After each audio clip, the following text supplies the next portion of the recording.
Amen. Alors, nous allons prendre nos Bibles dans le livre d'Exode. Le livre d'Exode, chapitre 9, du verset 13 à 16. Et nous lirons aussi Romains 9, 17.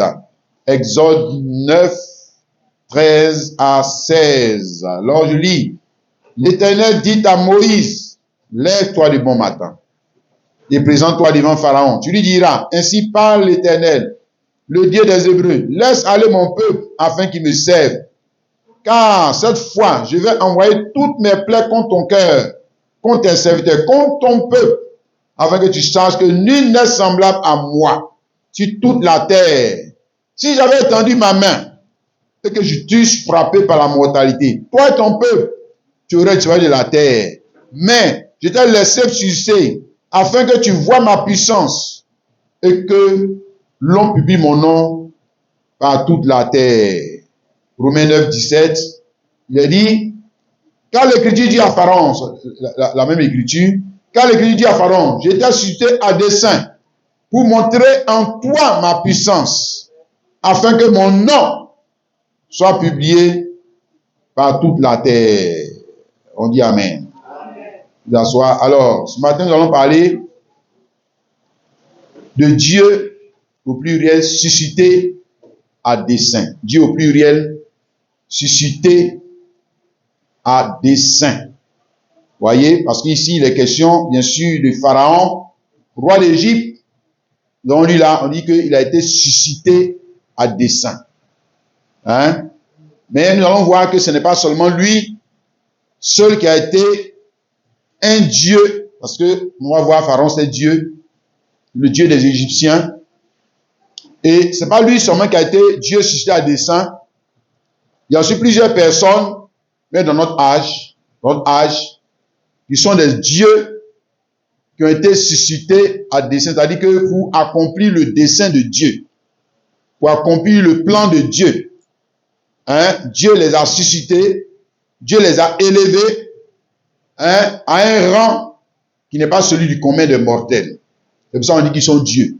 Hein, parce que Dieu, c'est ce qui n'est pas comme semblable à, on va dire que, à tout le monde. Hein? Voilà, tu es une personne exceptionnelle. Voilà. Donc nous parlons d'abord de Pharaon. Et le nom Pharaon, c'est pas un nom propre. Moi, ça, on comprend que le nom Pharaon, c'est pas un nom propre. Pharaon, c'est un titre. C'est un titre. Aussi, on peut dire que c'est une position. Hein? Dans l'Égypte antique, Pharaon, c'est un titre, c'est une position, hein, qui est portée, qui est attribuée à un homme. Et cet homme-là, il est l'incarnation, hein, pas seulement du pouvoir, il n'est pas seulement l'incarnation du pouvoir royal, parce qu'il est roi, hein, il n'est pas seulement l'incarnation du pouvoir judiciaire, il n'est pas seulement l'incarnation, bon, bref, des autres pouvoirs que les présidents ont là, hein. Voilà, les présidents ils ont le pouvoir judiciaire, ils ont le pouvoir, on va dire quoi, les chefs de l'armée, etc., etc. Mais pour Pharaon, c'était différent. C'est que Pharaon, lui, était l'incarnation, surtout, du Dieu des Égyptiens. Hein? Donc lui, son pouvoir n'était pas seulement un pouvoir politique, ou un pouvoir qui était seulement qu'un pouvoir judiciaire, hein, comme les chefs ou les rois. On a dans nos villages, et par-ci, par-là. Non, Pharaon, lui, c'était quelque chose d'un peu différent. Pharaon, lui, il était l'incarnation. Le Dieu vivant. Le Dieu vivant que les Égyptiens adoraient. Hein, en plus d'être le médiateur, c'est-à-dire le pontife entre les mortels et l'immortel, lui-même, il était la représentation. Tu vois, de quoi? De la divinité. Voilà, donc on lui attribuait pas seulement des pouvoirs humains que tous les autres humains avaient. On lui attribuait aussi le pouvoir que les dieux avaient. Tu comprends ça? Amen. Et maintenant, ce qui est extraordinaire dans notre texte, c'est que le Seigneur Dieu lui nous dit ici que tout ce que Pharaon représentait, Pour les Égyptiens, hein, c'est lui Dieu, le Dieu suprême là, c'est lui qui lui a donné ça. Hein? Là, c'est ce qu'il a dit, Exode 9, le verset 16. Hein, mais je t'ai laissé susciter afin que tu vois moi ma puissance et non plus mon nom pour toute la terre. Ici dans Romains c'est beaucoup plus clair. Romains 9, 17, quand l'Écriture dit à Pharaon, je t'ai suscité à dessein. Voilà, je t'ai suscité, c'est-à-dire que, hein, voilà, ce que tu es devenu là, c'est moi qui t'ai fait ce que tu es. C'est moi qui t'ai rendu ce que tu es. Hein, tout ton pouvoir, toute ta grandeur, tes performances, tes exploits et tout ça là, tu tiens ça de moi. C'est moi qui t'ai donné. Hein? Dans toutes les victoires que tu as remportées et toutes. Parce que comment il est devenu grand? Il n'est pas devenu grand en étant toujours vaincu. Il est devenu grand en ayant des victoires, hein? Avec des conquêtes, hein? En s'imposant aux autres nations. Hein? C'est comme ça que l'Égypte et son nom, hein, le nom de Pharaon est devenu grand. C'est comme aujourd'hui, on va dire quoi, la Russie ou les États-Unis, ou ces grandes puissances que nous connaissons, hein, nous avons, c'est la même chose, c'est la même chose. Vous voyez, Dieu dit ici à Pharaon, mais pas seulement Pharaon, lui il a une représentation, comme ça qu'il a dit que Dieu au pluriel suscité à dessein.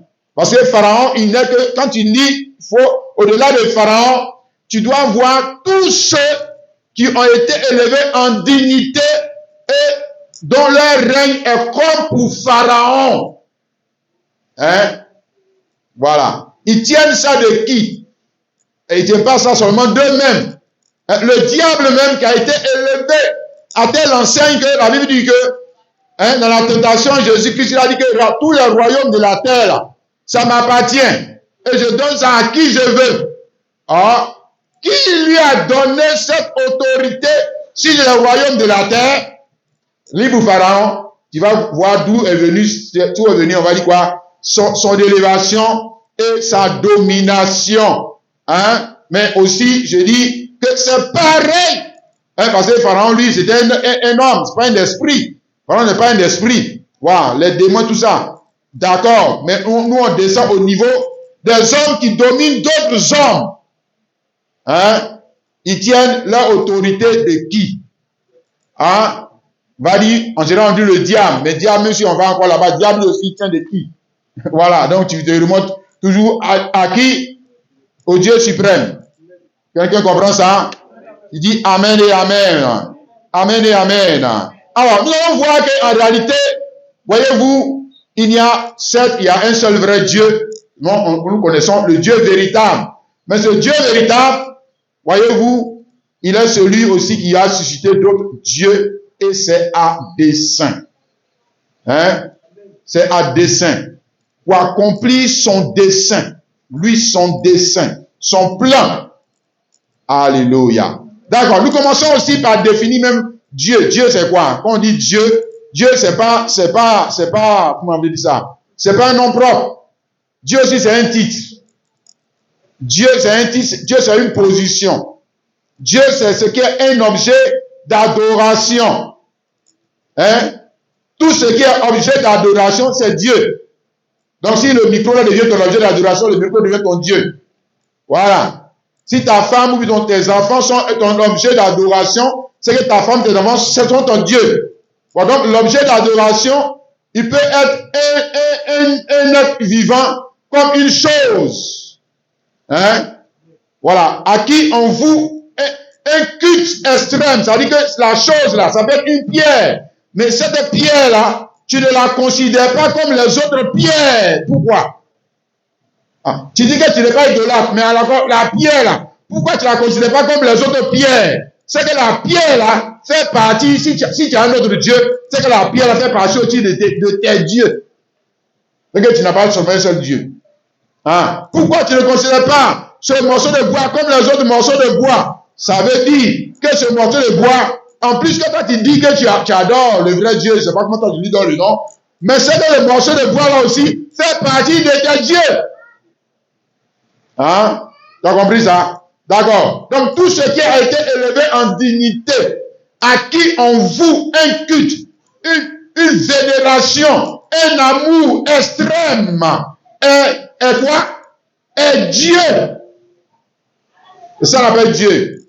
Mon frère, ma soeur. Pourquoi tu voues à cette pierre une vénération extrême? Parce que toi, tu estimes que cette pierre a des pouvoirs surnaturels. C'est ça. Mais tu ne penses pas que c'est une pierre comme les autres. Pourquoi tu voues à cet homme un culte extrême? Parce que tu dis que cet homme, il a des pouvoirs surnaturels. Donc, il a certainement fait des exploits. Hein? Voilà. Quand quelqu'un fait des exploits, on dit que c'est aussi un héros. C'est-à-dire que Dieu, c'est aussi un héros. On n'est pas Dieu par hasard. On est Dieu parce que tu as fait quelque chose que les autres hommes ne peuvent pas faire. Hein? C'est ça, non? Et puis après, maintenant, tu deviens quoi? Tu deviens une source d'idéologie. C'est-à-dire que toi, tu penses, et puis eux, ils exécutent ce que toi, tu penses. Ouais. Donc, toute idéologie, si toi, tu penses, ça veut dire que lui, c'est lui qui pense. Comme on doit s'habiller, c'est lui qui pense. Comme on doit se marier, c'est lui qui pense. Et puis toi qui es son adorateur, là, tu exprimes sa pensée. Ouais. Donc, quand je l'ai parlé comme ça, regarde-toi, ne regarde pas les autres là-bas, regarde-toi toi-même. C'est-à-dire, tu tiens tes idées de qui? Parce que forcer ta façon de vivre là, tu tiens ça de quelqu'un. Tu tiens ça de celui que toi tu considères comme Dieu. Maintenant, tu dis non, j'adore Jésus. Si tes idées là, ce n'est pas les idées de Jésus, c'est que tu n'as pas un seul Dieu. Tu as Jésus plus quelqu'un d'autre encore qui est Dieu, que tu considères comme Dieu. Ouais. Tu as compris ça, non? Parce que Dieu, c'est esprit. Quand on dit Dieu, on parle dans le monde des esprits. On parle dans le monde de la pensée. On parle dans le monde des idées. Hein? Des idées. Regardez, tel a dit, Kalmas a dit, Droba a dit, Tanada a dit. Voilà, tu es en train de citer tes dieux. Tu es en train de citer tes dieux. Ouais. Et bien après, tu as dit, non, moi je ne les adore pas. Mais les idées là, pourquoi ce sont les idées que tu exprimes? Pourquoi? Tu ne les adores pas? Si tu les adores, tu adores les idées. Tu adores. C'est au niveau des idées, ça se passe. Comment on va voir? Tu vois? Pharaon était Dieu pour les Égyptiens. Pourquoi? Mais parce que d'abord, c'est lui qui fait le pont entre le Dieu et les hommes. Deux, parce que c'est ce que Pharaon pense que les Égyptiens doivent exprimer. Ah, c'est voilà Dieu. Vous le voici. Tu as vu, non? Oui. C'est pas trop difficile d'être, on va dire, idolâtre. Pour être idolâtre, c'est même pas difficile. Hein? Il suffit d'avoir un autre avis. Dans toute chose, si tu as un autre avis en dehors de Jésus-Christ, c'est l'idolâtrie. Tu n'as pas dit que Jésus est ton Dieu. S'il est ton Dieu, donc il est quoi? Il est ta source d'inspiration. Il est ta source de pensée. Tu ne peux pas avoir une autre pensée de celle de Jésus, puis lui me dit que toi tu adores Jésus. C'est pas vrai. C'est que Jésus n'est pas ton Dieu. C'est que peut-être tu as Jésus Dieu et puis d'autres dieux encore à côté. Voilà. Là, tu as plusieurs dieux pour partir. Tu comprends? Quelqu'un dit Amen. Bien. Alors, nous disons que, ici, dans notre texte de l'écriture, Pharaon, c'est une image. Pharaon, c'est l'image de Satan. Pharaon, c'est l'image des chefs d'État que nous avons aujourd'hui. Pharaon, c'est l'image des fétiches. C'est l'image de tout ce que l'homme considère comme Dieu, mais qui n'est pas l'éternel Dieu.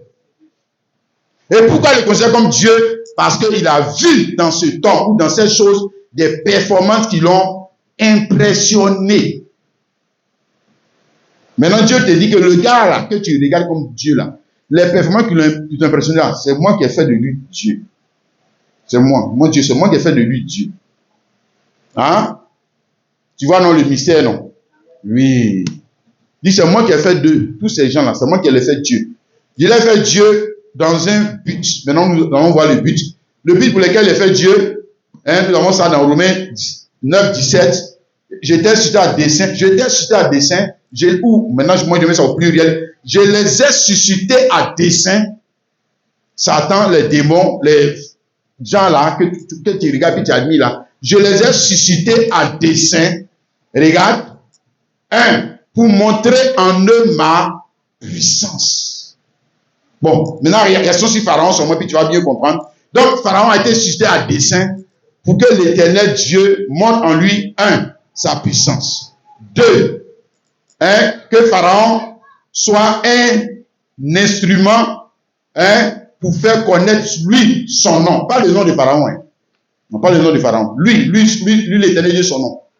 Tu comprends? Parce que si l'Éternel Dieu doit être grand, il doit vaincre quelqu'un qui est aussi grand que lui. Tu comprends ça? Si l'Éternel Dieu doit être adoré, c'est qu'il doit d'abord commencer. S'il doit être notre héros, s'il doit être notre Dieu, on l'adore pourquoi? On l'adore parce qu'il a fait quelque chose. Il nous a délivré de quelque chose. Mais il nous a délivré de quoi? Mais il nous a délivré de ce que nous, on ne pouvait pas être délivré de ça. Voilà. Il nous a délivré quelque chose qui est plus fort que nous. Quelque chose que lui, il a rendu plus fort que nous. Voilà. C'est pour ça que nous, on l'adore. Maintenant, on parle de Pharaon. Il dit, Pharaon, j'étais suscité à dessein. Oh, le gars, lui croit que, tu vois, non, c'est là que ça devait être terrible. Lui croit que c'est lui seul qui a fait son papier jusqu'à il est arrivé là-bas. Et puis tu veux lui dire que le papier que tu as fait, puis tu es arrivé là-bas. Là. C'est moi qui t'ai donné l'intelligence. C'est moi qui t'ai donné. Pour que tu sois grand, et puis tu crois que tu es fort. Et puis après, tu te retournes contre moi. L'argent que tu as eu, puis tu as eu beaucoup d'argent. C'est moi qui ai fait que tu as eu beaucoup d'argent. Et puis, j'ai fait que tu as eu beaucoup. Quand tu vas avoir beaucoup d'argent, ça va monter à ta tête. Ça va monter à ta tête. Tu deviens arrogant. Tu méprises tout le monde, tu me méprises moi. Puis quand je vais te frapper là, les gens vont m'adorer que Dieu, tu nous as délivrés. Bon. Et c'est pour ça que je t'ai fait comme ça. Tu comprends, non? Parce que Pharaon, quand il faisait aux enfants d'Israël, il était de les maltraiter. C'est pas ça? Pendant 4 siècles. Pendant 4 siècles. Tiens, les gens ont souffert. Mais Dieu dit c'était à dessein. Pendant 4 siècles, frère, quand Dieu dit à Pharaon, j'étais suscité à dessein là. Mais ça fait depuis 4 siècles, les pharaons sont là. C'est succède. C'est pas ce pharaon là, c'est pas ce pharaon qui a été, que l'Éternel Dieu a vaincu. C'est pas lui qui a commencé l'esclavage. C'est pas lui. C'est pas lui. Si vous lisez le texte dans Exode 1, vous allez voir. Le pharaon qui est venu après que Joseph est mort là. C'est lui qui a commencé l'esclavage, c'est pas celui-là. Voilà, maintenant il dit j'étais suscité à dessein. Ça veut dire quoi? Donc, lui il parle de la fonction de Pharaon. Voilà, il parle de la fonction de Pharaon. La fonction dans laquelle toi tu es, puis tu te glorifies là. C'est moi qui ai suscité ça à dessein. Donc, j'ai fait grandir cette fonction, j'ai fait grossir cette fonction, j'ai fait croître cette fonction, j'ai donné la puissance à cette fonction, j'ai donné la valeur à cette fonction pour que ça n'a qu'à arriver à mon niveau, à moi, mon niveau. Moi. Ouais. Alléluia. Tu as vu ça, non? C'est pour ça qu'il dit que la seule personne qu'on doit avoir peur de lui-même, c'est Dieu lui-même. C'est lui-même le grave, le gars est grave. Hein? C'est ça, frère. Je t'ai suscité à dessein, pour montrer en toi ma puissance. Je ne peux pas venir montrer ma puissance quand même. Le gars est un faible gars, lui-même il ne vient pas à manger, et puis c'est lui que tu viens frapper. Et puis nous, on va venir t'adorer. Pourquoi? Aïe. Non, ça veut dire que le gars là même, il a rendu tellement fort, grand. Le gars même lui-même, il est devenu un orgueilleux. Hein? Si. Un orgueilleux, un gars arrogant. Et il croit qu'il peut frapper tout le monde. Maintenant, il croit que, comme il a frappé tout le monde, il croit qu'il peut frapper Dieu. Voilà. C'est là par là commence. Hein? Regarde ça. Maintenant, nous allons voir aussi autre chose. Exode, chapitre 7, le verset 1. Exode 7, verset 1. L'Éternel dit à Moïse, je te fais Dieu pour Pharaon et Aaron, ton frère, sera ton prophète. Bah, il continue de citer les dieux. Voilà, il a dit à Pharaon, toi, je t'ai cité. Ça, c'est le chapitre 9 là-bas. Hein? Mais avant de citer Pharaon, Dieu, de lui montrer, il avait cité Dieu. Maintenant, il fait encore un autre Dieu. Il fait Moïse, il dit Moïse, avant de le dire, tu es Dieu. Tu es Dieu pour qui? Pour Pharaon. Hein? Si, tu vas le dire Dieu pour Pharaon. Parce que quand tu vas parler là, le parole, c'est ce qui se passe entre toi et puis Pharaon. Il n'a pas dit qu'il est Dieu, incarnation de Dieu. Voilà. Moi, je te fais aussi incarnation de moi l'éternel Dieu. Donc, à partir de là, Moïse, lui aussi, il est le Dieu vivant. Hein? Voilà. Moïse est le Dieu vivant. Tu vois, ça, ce sont des images par rapport à Christ et à l'église. Donc, on va arriver sur Jésus-Christ et puis l'église. Ça là, le même verset là, tu dois t'approprier ça. Parce qu'il t'a fait Dieu. Pour qui? Pour le diable. Le diable, c'est le démon. Il t'a fait Dieu. Il t'a fait Dieu. Pour aller les affronter. Et ils sont trop petits pour que lui, il aille les affronter comme ça, lui-même. Donc, il prend quelqu'un, il dit, toi, je m'incarne en toi. Maintenant, toi, va les affronter. Va. Hein? À partir de ce moment, tu deviens quoi, mon frère, ma soeur? Tu deviens Dieu. Maintenant, un Dieu, est-ce qu'il peut se comporter comme un nulard? Non. Non, mon frère. Dès là qu'il dit que Moïse, je te fais Dieu pour Pharaon. Mais regarde comment Moïse parle et puis ça se réalise. Regarde comment Moïse fait et puis ça fait. Moïse prend un bâton seulement et puis regarde. Ça c'est quoi? Qui a fait de faire? Voilà. Dieu pour Pharaon. Alléluia. Tu as vu ça, non, mon frère, ma soeur? Amen. Donc Moïse aussi est élevé. Moïse aussi est élevé. Mais lui, il est plus élevé que Pharaon. Parce qu'on dit il est Dieu pour Pharaon. On n'a pas dit il est Dieu comme Pharaon. Non. Il est Dieu pour Pharaon. Donc Pharaon, il est Dieu, mais il est en bas de Moïse. Tu comprends? Moïse est au-dessus de lui. Alléluia. D'ailleurs, on va voir que c'est par Moïse que les gens d'Israël ont été délivrés. N'est-ce pas? De la puissance de Pharaon. Oui, c'est ça, il est Dieu. Il est Dieu pour Pharaon. Alléluia. Il n'est pas seulement Dieu pour Pharaon, il est Dieu aussi pour les enfants d'Israël. Si vous devez, quand même, quelqu'un qui fend la mer rouge en deux et fait des choses comme ça, est-ce que c'est un homme normal? Ah, toi aussi. Est-ce que c'est un homme comme toi? Hein? Voilà, c'est un peu comme David et Goliath. Le combat David et Goliath. Hein? Après que David ait vaincu Goliath, hein, on dit dans 1 Samuel 18, verset 6 à 7, les enfants d'Israël, ils n'ont pas chanté seulement les louanges de l'Éternel. Ils ont chanté les louanges de David. Pourquoi? Ils chantent les louanges de David. Parce qu'à partir de là, David, on ne le regarde pas comme un homme normal. Il n'est plus un homme ordinaire. Non. À partir de là, quand même, quelqu'un qui a fait un exploit. Qu'est-ce qu'un exploit? C'est quelque chose qui n'est pas possible pour le commun des mortels de reproduire. Donc, tout le monde ne peut pas faire ça. Qui peut faire ça? Il y a un seul qui peut faire ça. N'est-ce pas? C'est les performances de qui? De la divinité. Tu comprends ça maintenant, mon frère? Amen. Donc, à partir de ce instant, la personne devient quoi? Devient quoi? Elle devient Dieu. C'est une personne que tout le monde admire. Et tout le monde veut ressembler à cette personne. Alléluia. Si. Maintenant, quand il est comme Pharaon, là, il va perdre les gens. Hein? Tu es d'accord avec ça? Si. Alors, tout ce qu'il dit, les gens avalent. Les gens avalent. Tout ce qu'il fait, les gens avalent. Voyez, il le prend pour quelqu'un qui est extraordinaire. Il fait ce qu'eux ne peuvent pas faire. Hein? C'est la même chose avec Shadrach, Meshach, Abednego. Quand ils rentrent dans la fournaise ardente, frère, ils marchent dans la fournaise ardente, ça ne les brûle pas. Ils ressortent. Est-ce que toi, si tu es là, tu vas les regarder comme des hommes normaux? Non! Non! Ils sont passés à un autre niveau de l'humanité. Frère, quelqu'un qui rentre dans la fournaise ardente et ressort, toi, tu vas les regarder comme un homme normal? Non! Toi, tu vas les prendre pour un Dieu, et c'est ce qu'il est. Daniel qui rentre dans la fosse au lion, et qui ressort de cette fosse au lion. Alors que les gens vont là-bas, ils ne reviennent plus jamais. Hein? Qu'est-ce que tu vas penser de ça, mon frère, ma soeur? Je te donne des exemples dans la Bible. Hein? De la même manière que Moïse a été élevé, Dieu a continué de l'élever. Le mot Dieu n'est pas dit exactement dans pour eux, mais regarde le caractère de la personne.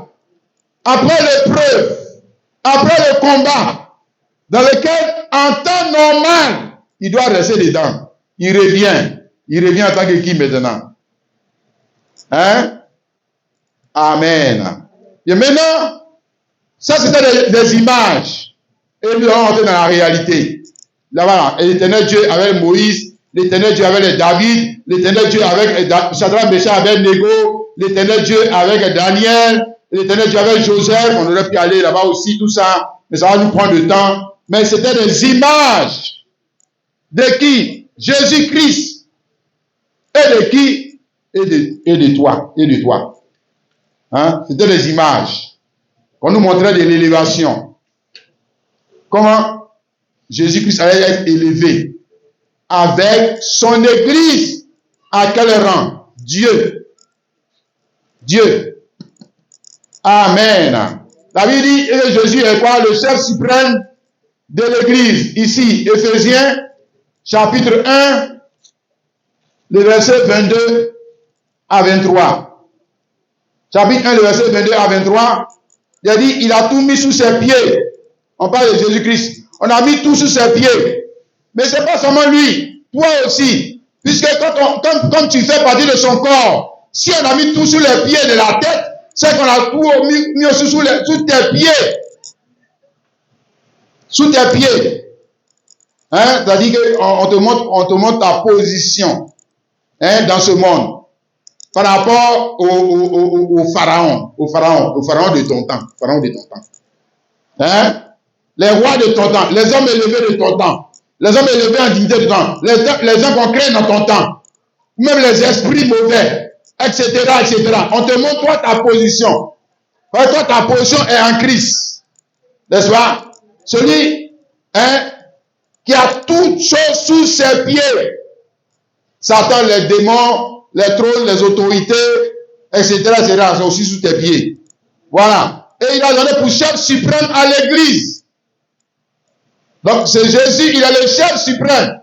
Tu vois, maintenant, quand tu ne lis pas bien, là, tu vas dire que c'est quelqu'un qui a fait chef suprême. Mais on dit qu'il est le chef suprême. Ah, donc il est le chef suprême. On n'a pas dit il est mon chef. Il est le chef suprême. Chef suprême, ça veut dire quoi? Ça veut dire qu'après lui, il n'y a pas d'autre chef. C'est ça, chef suprême en français. Maintenant, si toi, tu me dis que non, il a fait chef suprême, donc quelqu'un d'autre l'a fait chef suprême. Mais dès qu'il a, c'est que quelqu'un d'autre là, il a dépassé, c'est quelqu'un d'autre. Ah, non. Il n'a pas été fait Dieu comme Moïse. Non. Non. Non. Il n'a pas été élevé. Ils n'ont pas de l'élévation. On a fait chef suprême. C'est-à-dire, on parle de l'élévation. Hein? De ce personnage, Jésus-Christ. Chef suprême, c'est-à-dire, il est la tête. Il est le Seigneur. Il est le roi des rois. Alléluia. Et l'église qui a quoi? Son corps. Hein? L'église, ce n'est pas sa voiture. C'est l'église et son corps. Lui, il est la tête. Et l'église est son corps. Alléluia. Donc, toi et moi, nous sommes les membres d'un corps. Amen. Dont la tête est le chef suprême. Hein? Le chef suprême en tout. En tout. Chef suprême des armées, chef suprême de l'adoration, chef suprême judiciaire, chef suprême en tout. Donc, quand tu prends Pharaon, on dit qu'il est le chef suprême aussi, dans son domaine là-bas. Mais ici, il y en a un qui est chef suprême, on va dire des suprêmes. Hein? Tu as vu ça, non? Alléluia. Le psaume 89. Ici, regardons ce qu'il a dit dans le psaume 89. Le verset 27 à 28. Lui, il en a de prophétiser sur Jésus-Christ. Hein? Et on dit son élévation. Lui, il m'invoquera. Tu es mon Père. Mon Dieu est le rocher de mon salut. Moi, je ferai de lui le premier-né, le plus élevé des rois de la terre. Ah! Hein? Je ferai de lui le premier-né, le plus élevé. Le plus élevé. Donc on va l'élever. Hein? Et on va comprendre pour lui là, élever là, ça veut dire quoi? Ah, parce que pour lui, élever là. C'est pas même chose comme pour Pharaon. Voilà. C'est pas même chose comme pour les chefs d'ici là, ici là. Hein. Non, hein. Et puis on va comprendre pour toi aussi, quand on dit élever, on t'a élevé là. Ça veut dire quoi? Voilà, parce que souvent, notre problème avec Dieu, c'est que le langage de Dieu, on ne comprend pas. Quand Dieu lui parle, nous, on comprend ça de façon littérale. Voilà, comme façon, on doit comprendre à l'école là. Voilà, c'est comme ça qu'on comprend. C'est ça qui nous fait souvent.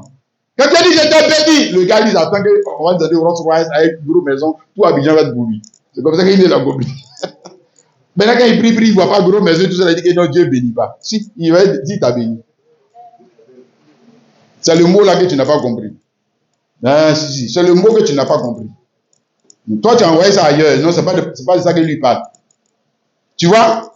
Ici, le verset 37, toujours, le verset 89. J'ai juré une fois par ma sainteté, mentirai à David, donc il en a fait une promesse à David, le fils de David. Hein? Sa postérité subsistera toujours. Et sa postérité, son trône sera devant moi comme le soleil, comme la lune. Il aura une éternelle durée. Ah? C'est le trône de qui a une éternelle durée? Tu vois? Tout ça, c'est des énigmes. Comment quelqu'un comme ça, lui, va naître depuis son trône aura une éternelle durée. Lui, il est dit. Mais il est de dire qu'on te parle de quoi? Du chef suprême. Le grand chef. Alléluia. Celui qui a toujours détenu tous les pouvoirs. Et qui donne le pouvoir qu'il veut. C'est de lui on parle. On parle de son entrée dans le royaume des humains. Et même quand il rentre dans le royaume des humains, oh, alléluia, il est toujours le plus élevé. Toujours. Hein? Frère. Autrement, comment il peut avoir un trône qui a une éternelle durée? Trône éternelle durée. Ça veut dire que c'est que tu ne meurs pas. C'est ce que ça veut dire. C'est que tu ne meurs pas. C'est que tu n'as pas de successeur. Tu as un trône qui nous tous ici, là, les trônes même sur lesquels on est assis là. Tu vas quitter, quelqu'un va venir prendre ta place. Hein? Mais lui, on te parle d'un trône qui a quoi? Une éternelle durée. Est-ce que tu as compris le langage? Il dit Amen. J'espère que tu as compris le langage, mon frère, ma soeur. Alléluia. Regarde cela maintenant, ici, frère, mon frère, ma soeur. Ésaïe 41. Maintenant, il vient. Pardon, 42. Il dit, voici mon serviteur. Il vient maintenant. Et puis on dit, mon serviteur. Et puis quand le gars lit ça, il dit, mais on a dit mon serviteur. Ouais, celui qui ne comprend pas ce que Dieu veut dire. Mon serviteur, que je soutiendrai, mon élu, en qui mon âme prend plaisir. J'ai mis mon esprit sur lui. Il annoncera la justice aux nations.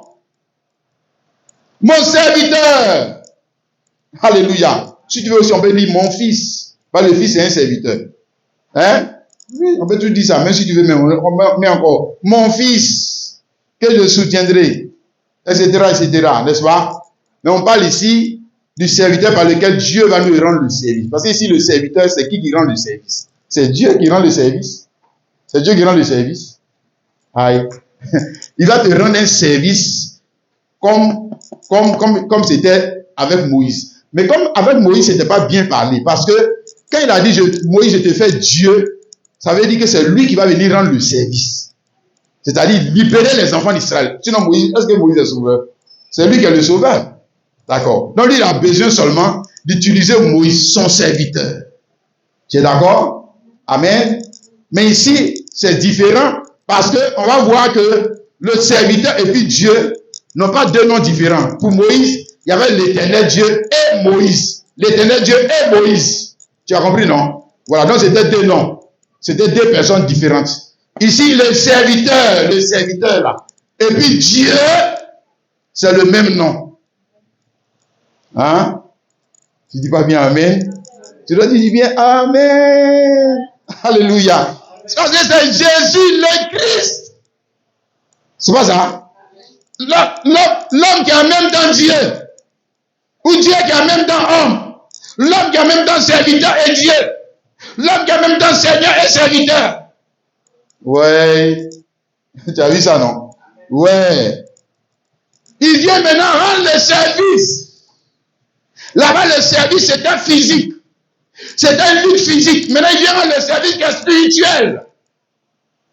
Libérer son peuple de l'esclavage du péché. Et de la puissance de la mort. Il vient rendre ce service. D'ailleurs, le verset 10, Ésaïe 42, le verset 10, dit quoi? Chantez à l'Éternel un cantique nouveau. Chantez ses louanges aux extrémités de la terre. Le chapitre 42, là, ça parle de ça. Mais je prends juste les versets qui sont les plus importants. Hein? Chantez à l'Éternel un cantique nouveau. Cantique nouveau. Ça m'a dit cantique ancien. C'est qu'il y a cantique ancien, non? Voilà. Si on dit cantique nouveau, c'est qu'il y a cantique ancien. Mais lui, le serviteur, là, quand il va venir, là, on va chanter à l'Éternel un cantique nouveau. Hein? C'est ce que ça veut dire. Quand lui va venir, là, le cantique, le sujet d'adoration va changer. C'est ça on te dit. Chanter à l'Éternel, c'est un sujet d'adoration. Mais le sujet d'adoration, on dit nouveau. Pourquoi? Parce que le sujet d'adoration n'est pas comme celui avec Moïse. Quand Moïse, il a fait sortir le peuple d'Israël de l'Égypte. Il faut lire, je crois, Exode 15 là-bas. Ils ont commencé à chanter. Ils ont dit que l'Éternel est grand. Il nous a délivrés de Pharaon. Il a mis les gens dans la mer. Mais, frère, c'est cantique comme ça, toi tu chantes. Voilà. Quand tu vas venir dire, chanter, ça c'est cantique ancien. C'est pour les anciens. C'est cantique qui est dépassé. Nous, on n'est plus à ce stade-là. Nous, il n'avait pas, nous avons sorti de l'Égypte naturelle, nous avons sorti de l'Égypte spirituelle. La puissance du péché et de la mort. Alléluia. Alors, il devait s'incarner dans un homme appelé Jésus-Christ pour rendre ce service, n'est-ce pas?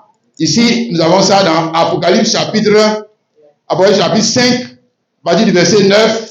C'est-à-dire, il chantait un cantique nouveau. Des cantiques nouveaux là. C'est-à-dire, quand la Bible dit, même vous lisez dans les psaumes, on dit, chantez à l'Éternel cantique nouveau là. Il ne faut pas mamailler pour nous donner n'importe quoi. Prends même Bible là pour nous montrer le cantique. Il ne faut pas venir, les gens souvent il prend Bible ici, et puis après lui-même il veut mettre sa pensée. On a dit que quand Dieu parle là, lui-même il ne sait pas ce qu'il veut dire, et puis il va mettre lui-même il met ce qu'il veut dire dans sa même Bible. Il ne faut pas vous mamailler tout le temps. Les gens, ils prennent les versets couper comme ça pour sortir les gens de la parole. Quand il a dit cantique nouveau là, lui-même il te montre quel est le cantique nouveau dans la Bible là encore. Voilà. Donc le cantique nouveau, on dit, il chantait un cantique nouveau en disant, voilà le cantique nouveau, tu es digne de prendre le livre et d'en ouvrir les sceaux, car tu as été immolé et tu as racheté pour Dieu par ton sang des hommes de toute tribu, de toute langue, de tout peuple et de toute nation. Tu as fait d'eux un royaume des sacrificateurs pour notre Dieu et ils régneront sur la terre. Alléluia. Et ils régneront là, c'est qui règne? Qui règne? C'est le roi qui règne. C'est le Dieu qui règne. Frère, c'est pas des minables. Va arriver là, frère, mon frère, ma soeur. Regarde ça. Amen. C'est bon, non? Ouais, chrétien. Bien, maintenant, lisons ici Philippiens. Philippiens chapitre 2, le verset 5 à 8. Il a dit, ayez en vous les sentiments qui étaient en Jésus-Christ. N'est-ce pas? Lequel existant en forme de Dieu, lequel existant en forme de Dieu, n'a pas regardé comme pour arracher d'être égal à Dieu. Donc, lequel existait, il était dans quelle forme? Quand il n'était pas encore homme, homme mortel, il était dans quelle forme? Dieu. Mais c'était qui? C'était qui? L'éternel Dieu. C'est ça qu'on te dit? C'était l'éternel Dieu. Il n'y a pas un autre Dieu que l'éternel Dieu. Bon, lui, il existait en forme de Dieu. Il n'a pas regardé, il peut être égal à Dieu. Il dit que égal à Dieu, ça veut dire qu'ils étaient deux égaux. Dieu n'a pas son semblable. La Bible dit ça dans la Bible. Dieu n'a pas son semblable. Donc, il ne faut pas venir dire égal à Dieu. Il ne faut pas interpréter autrement. Prends la Bible encore bien interprétée. Dieu dit qu'il n'a pas son semblable. Donc, s'il n'a pas son semblable, donc il était égal à qui? C'est que c'est lui-même. Il était égal à lui-même. Il est toujours égal à lui-même. Il juge par lui-même. Alléluia. Il s'adore lui-même.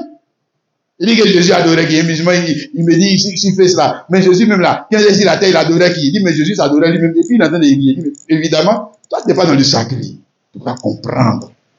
Tu ne peux pas comprendre. Donc tu vas rire. C'est normal. Jésus va adorer qui? Il s'adore lui-même. Toi-même là, tu es là, tu ne t'adores pas toi-même. Toi-même qui es homme pécheur, tu ne t'adores pas toi-même. Quand même. Oh, est-ce que c'est compliqué à comprendre? Quel homme d'abord, c'est que tu ne t'adores pas toi-même là, c'est que ce n'est pas la peine. Mais tu restes toujours complexé devant les gens. Ça, c'est la moindre des choses. Tu t'adores toi-même, tu t'aimes toi-même. D'abord, avant que les autres t'aiment, toi-même, il faut commencer à t'aimer. Quand même. Toi aussi, non, ce que tu vas aller faire chirurgie esthétique. Hein? Voilà. Tu étais noir, la soeur devient claire. Elle est une nouvelle créature. Non, ça, c'est les gens qui ne s'aiment pas eux-mêmes là. C'est eux qui font des choses comme ça. Hein? Voilà. Cheveux étaient crépus, mais les cheveux des blancs. C'est les gens, ils ne s'aiment pas eux-mêmes. Aussi, ils n'aiment pas Dieu. Non, regarde, il était égal à lui-même. N'est-ce pas? Verset 7. Il s'est dépouillé lui-même. Il est en train de descendre maintenant. N'est-ce pas? Alléluia. Il s'est dépouillé lui-même. Dépouillé de quoi? De sa gloire. Dépouillé de quoi? De sa force. Puisqu'il vient comme un agneau. Il vient comme une autre bête.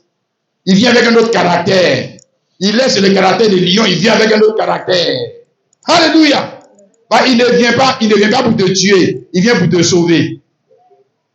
Hein? Il ne vient pas pour te juger. Il vient pour te sauver. Il ne vient pas pour te condamner. Il vient pour te sauver. Et pour te sauver, il doit prendre l'apparence de la seule bête innocente qui sauve, c'est l'agneau.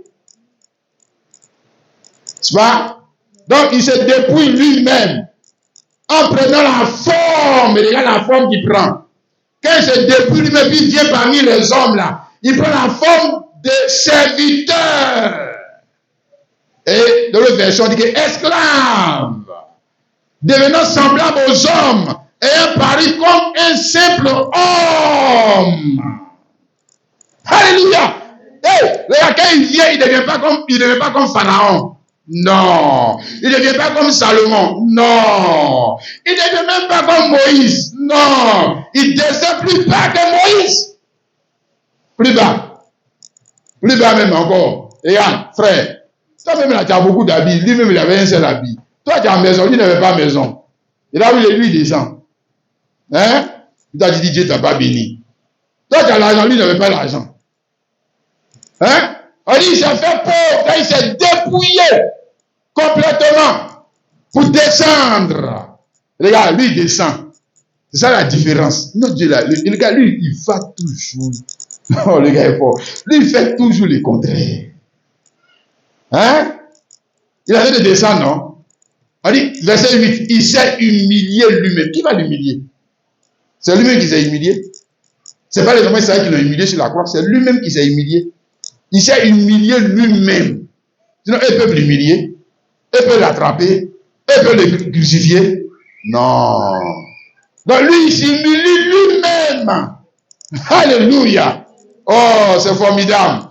En se rendant obéissant jusqu'à la mort. Même jusqu'à la mort de la croix. Et mort de la croix, hein, ça c'est pas, on m'a dit belle mort. Une mort honteuse. Hein? Grand déshonneur. C'est cette mort-là. Mais pourquoi il n'a pas choisi de mourir tout simplement? Ouf, une crise cardiaque. On dit, il nous a sauvés quand il est mort de crise cardiaque. Non, non, non. Tu vois? Ce que je vais te montrer ici, c'est que pour lui, les pharaons, les Moïse, les gens ici là, hein, voilà, qui sont dieux dans les partis politiques là, les chefs de la vie politique là, ce sont des dieux, hein. Si, ce sont des dieux, c'est les gars ne jurent que par eux. Je dis Dieu là, c'est celui que lui pense et c'est toi qui parles. Voilà, voilà ton Dieu. Oui, j'ai dit, ton Dieu là, même s'il est dans l'erreur, pour toi il a toujours raison. Il a toujours raison. Voilà. Voilà ton Dieu. C'est ça. Dieu. J'ai dit, lui, regarde comment il s'élève. Il a en train de s'élever, hein. Pourtant il s'abaisse. Tu as vu ça, non? Donc lui, il n'est pas devenu grand en s'élevant. Il est devenu grand en faisant quoi? Voilà, en s'abaissant. C'est comme ça qu'il est devenu grand. Ouais. Regarde fort. Tu as vu, non? Et parmi nous ici, là, les dieux bizarres que les gens adorent ici, là, les Beyoncé, les quoi. Ce sont les déesses. Hein. Si. Parce que les jeunes là, ils ne jugent que par eux. Ce sont les dieux. Ce sont les idoles. Ils veulent s'habiller comme eux. Il y a d'autres même qu'ils ont fait un sujet esthétique pour être comme eux. Quand même. C'est pas ton Dieu puis qui fait ça. Si, c'est ton Dieu. C'est ton Dieu. C'est lui là, le Dieu que toi tu as choisi là, qui est là. Quand tu parles que lui il a dit ça, lui il a dit ça. Jamais Jésus a dit ça. Jamais Jésus a dit ça. Mais tu dis que tu es chrétien. Beyoncé a dit ça. Drogba a dit ça. Tes partis politiques a dit ça. Nos chefs politiques a dit ça. Voilà. Ton Dieu là, les voici qui est là. C'est ça. Continue. Il n'a pas dit ça.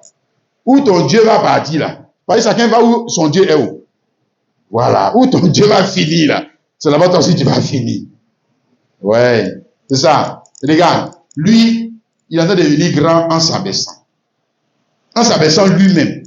Personne ne l'a attrapé. Abaisse-toi. Jamais. Il s'abaisse lui-même volontairement. Et en s'abaissant, c'est là que lui il est devenu grand. Tu as compris ça? Amen. Oui. Il est déjà grand. Il est déjà grand, frère. Il va partir encore en haut. Si, il va là en haut. Mais pour aller en haut, là, lui, il vient en bas. Ouais. C'est pour ça qu'il est difficile pour les hommes de suivre Dieu. Parce que Dieu, quand il dit, je vais t'élever, alors que ça veut dire qu'il va t'abaisser. Ouais. C'est ce que ça veut dire. Que je vais t'abaisser. Alors pour lui, que ça veut dire que je vais t'élever. Et en nous, dans notre on veut dire quoi? Nous les hommes, la seule chose qu'on aime, ce sont les honneurs. C'est les applaudissements. Ce sont les choses comme ça. Après ça élève, hein. Voilà. Personne ne veut le déshonneur. Personne ne veut la honte. Surtout l'ignominie et la grande honte. Et ces choses-là, nous, on ne veut pas. Non, on ne veut pas que les gens nous jugent mal, comme ça. Voilà. Nous, on veut les choses que tout ça, glorieux, là. C'est comme ça qu'on finit par adorer le démon. Parce que c'est lui qui cherche l'élévation comme ça. Là. C'est pour le démon. Et les enfants du démon. Et les dieux qui sont comme les démons. C'est eux qui cherchent ça. Voilà. Et toujours en haut. Voilà. Quel grand de ce monde ici, là, tu vas lui dire, même s'il a tort, et il va venir devant la nation, oui, je reconnais que, oui, là, je n'ai pas bien fait vraiment, pardonnez-moi. Le Seigneur a tombé sa tête, il ne peut jamais faire ça. Il a toujours raison. Et puis les conseillers qui ont tous les dit, Président, tu as toujours raison. Président, nous on avait toi. Voilà. Il n'y a pas un. S'humilier, ils voient que c'est une honte, s'humilier. Non, ça ne fait pas grand. Quand on te met toujours en haut, on te soutient toujours en haut. Voilà, c'est ça. C'est le Dieu Pharaon. Tu vois, non? Voilà, c'est le Dieu Pharaon. Le Dieu Pharaon, là, quand on l'a élevé, Dieu dit, je t'ai suscité. C'est pas ça. Il a placé haut. Maintenant, il a envoyé Moïse. Il dit, Moïse, tu es Dieu pour Pharaon. Moïse, le Dieu de Pharaon. Donc, en d'autres termes, Pharaon doit se procéder devant Moïse, non? Pharaon a refusé. Il a fait parler avec Moïse. Voilà, le voici. Maintenant, il a fini où? Voilà. Il a fini où? Il a refusé de se procéder devant Moïse. De s'humilier devant Moïse. Parce que lui, si il se voit grand, il va s'humilier devant un berger. Non. Lui, le grand Pharaon. Le grand Pharaon qui domine les nations. Il va s'humilier devant un berger. Non, il ne peut pas faire ça. Bon. Mais s'il ne veut pas s'humilier devant un berger, et c'est là, c'est qu'il ne va pas connaître le salut. Voilà. Ah, tu as vu, non? Parce que c'est la même chose pour toi et moi.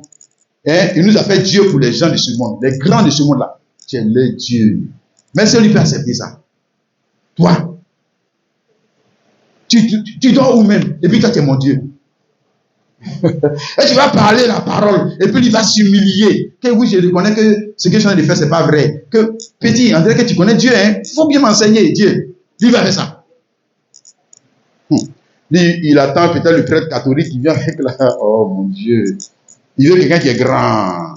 Comme ça, c'est qu'ils sont entre eux les grands. C'est pour ça qu'ils iront à l'enfer.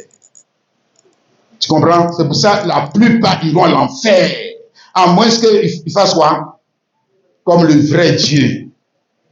Pour grandir, il faut s'abaisser. Pour grandir, il faut s'abaisser. Il faut apprendre à s'abaisser. C'est une vertu. C'est la vertu des grands hommes. Alléluia. C'est les minables là qui ne veulent pas s'abaisser. Ce sont les minables. Sinon, les grands hommes savent s'abaisser. Savent demander pardon. Vraiment, excuse-moi, j'ai mal fait. Les minables, pardon. Ils veulent retourner la flèche jusqu'en fait tomber ça sur toi. C'est parce que tu as, toi aussi, quand il a fait la tombe, tu as fait comme ça, tu as fait comme ça. C'est à cause de ça que moi aussi, j'ai fait comme ça, j'ai fait comme ça. Donc, finalement, la flèche là, elle tombe sur toi. Ne demande pas pardon. C'est des minables. Ce n'est pas des dieux. Mais du moins, si c'est des dieux, ils ne sont pas dieux comme Jésus. Non. Ils ne sont pas des dieux comme Pharaon. Pharaon, c'est un dieu. Mais Dieu comme Pharaon. Il y a Dieu comme Pharaon, puis il y a Dieu comme Jésus. Hein? Comprends ça, mon frère, ma soeur. Nous, on ne veut pas être Dieu comme Pharaon. Non, on ne veut pas. D'ailleurs, on nous a pas établi Dieu comme Pharaon. On ne veut pas être Dieu comme lui. Non, non, non. Comme le démon. Non. Et regarde ici, Matthieu chapitre 20, le verset 25 à 28.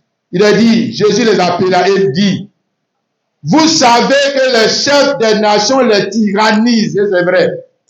Les chefs. Chefs, c'est de quoi? C'est de quoi? C'est de qui? Les chefs là. C'est de Dieu. Chef suprême des nations. Ajoute ça dessus. Les chefs suprêmes des nations. Ils font quoi? Ils les tyrannisent. C'est des tyrans. Ils disent qu'ils sont des démocrates. Il n'y a pas de démocrates. Eux tous là, ce sont des dictateurs. Eux tous. Des tyrans.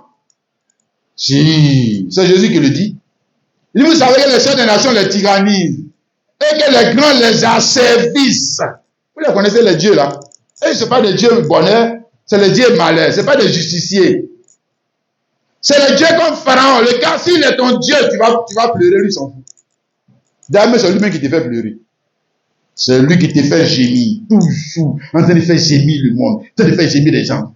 C'est le Pharaon. Les voici. Vos dieux, vos faux dieux là. Les voici. Hein? Je dis, regardez-les.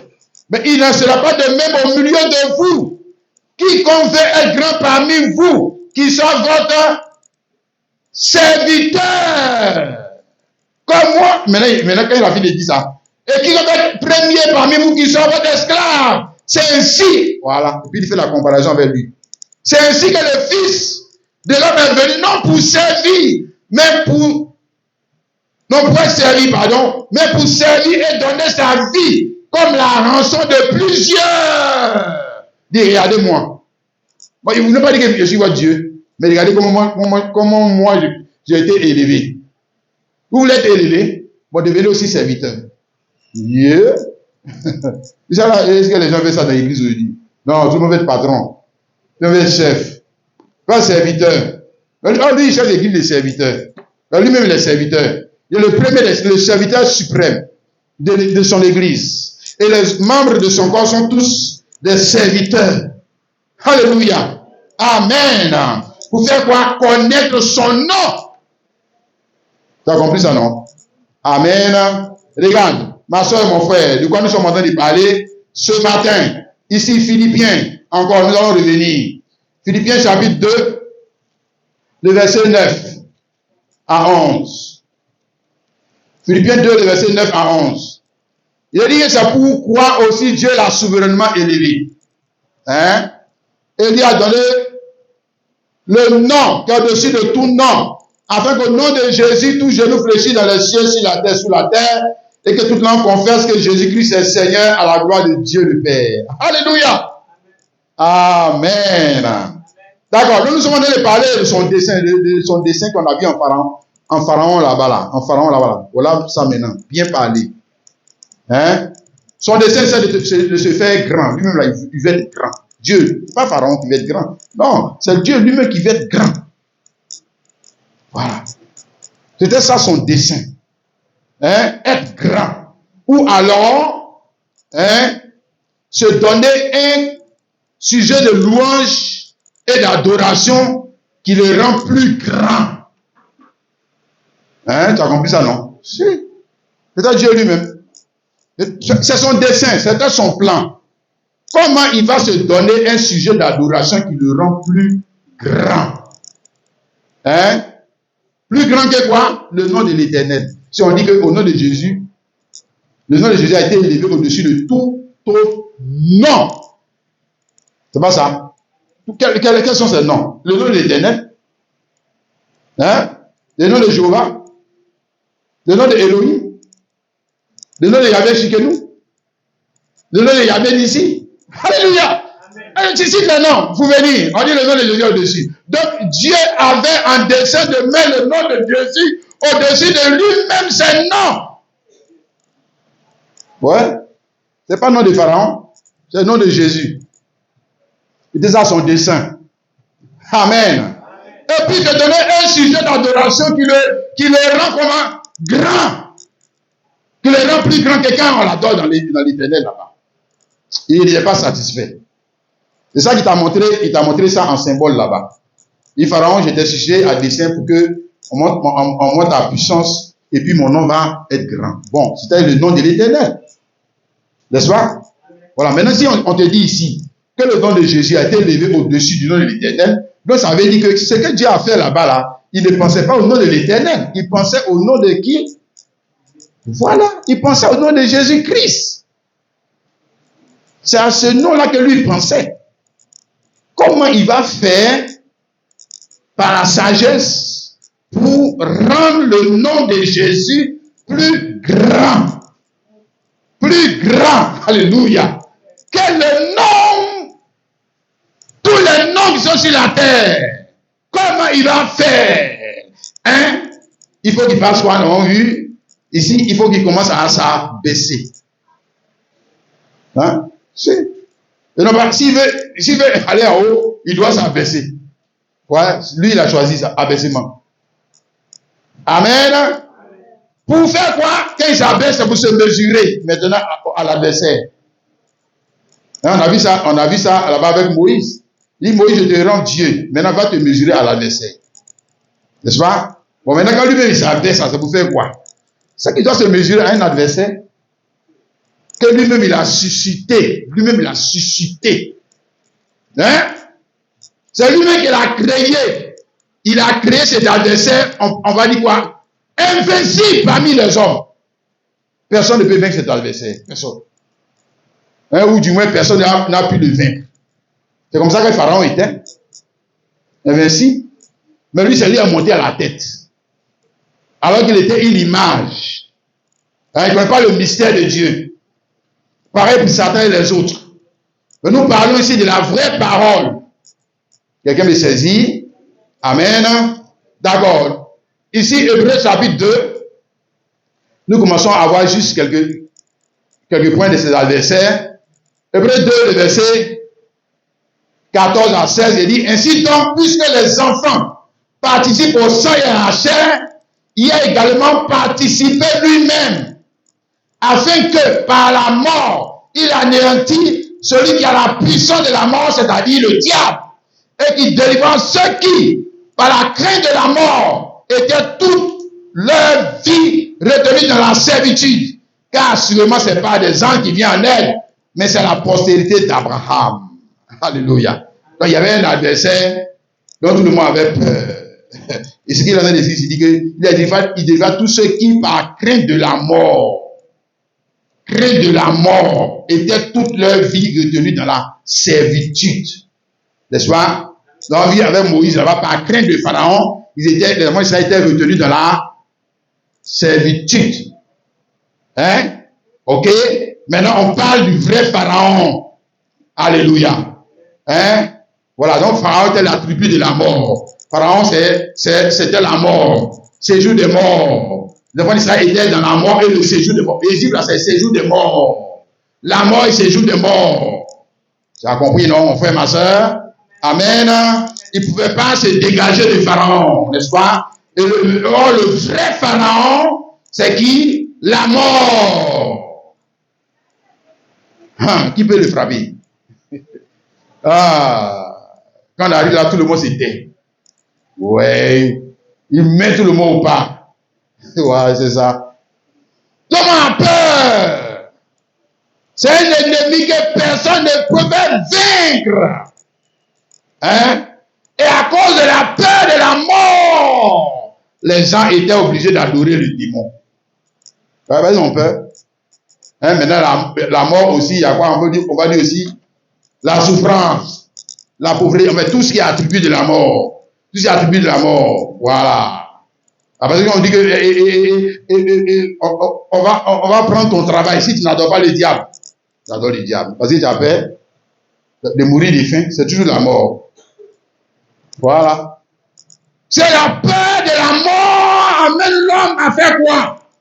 Pas la peur de Dieu, la crainte de la mort. C'est la fausse crainte. Hein? Ou la peur du péché, ou la peur du déshonneur, ou la peur de la faim. Amène l'homme à faire quoi? Adorer Satan. Tu adores Satan. Tu vas finir par adorer Satan. Il va accepter la corruption. Pourquoi il a peur de la pauvreté. Lui, il voit ça comme la mort. C'est la même chose. Donc les hommes étaient retenus dans l'adoration du démon parce qu'ils avaient peur de la mort. Il y avait l'incertitude dedans. Tu vois mon frère, maintenant nous parlons de Jésus-Christ, n'est-ce pas? Qui descend. Alléluia. Amen. Il descend pour se mesurer avec la mort. C'est ça. Tu vois, Hébreux 12, aussi nous avons lu le verset 2.